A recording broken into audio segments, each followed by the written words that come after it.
Très bien, le degré d'inculture, c'est très difficile à comprendre. Je le disais tout à l'heure, je vous ai dit que quand nous finissons notre système éducatif, nous sommes le seul peuple qui prétend à l'universalité sans connaître ce qu'il est.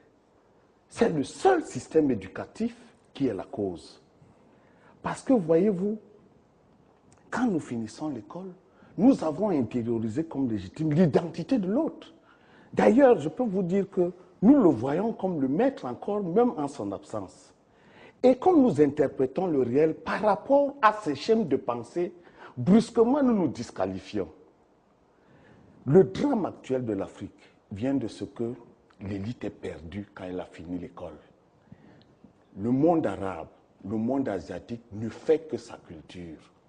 Les peuples qui accèdent au développement, à la grandeur des nations, sont les peuples qui ont comptabilisé leurs ressources pour s'ouvrir. C'est exactement comme les racines d'un arbre. Si vous ne puisez pas profond la sève, vous ne pouvez pas avoir une cime haute. Là-dessus, nous ne sommes pas en contradiction, nous sommes plutôt en phase. Alors, je vous explique ce qui arrive à l'authenticité. L'authenticité, ce n'est pas le développement dont je parle. Le développement se conçoit comment?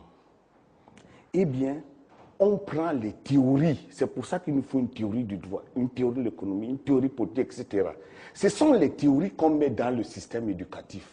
Si vous n'avez pas de théorie, vous ne pouvez rien mettre dans votre système éducatif. Alors, Maxon, comme on est dans un échange, je vais encore parler de votre contradiction. Le drame, je vous ai entendu si bien évoquer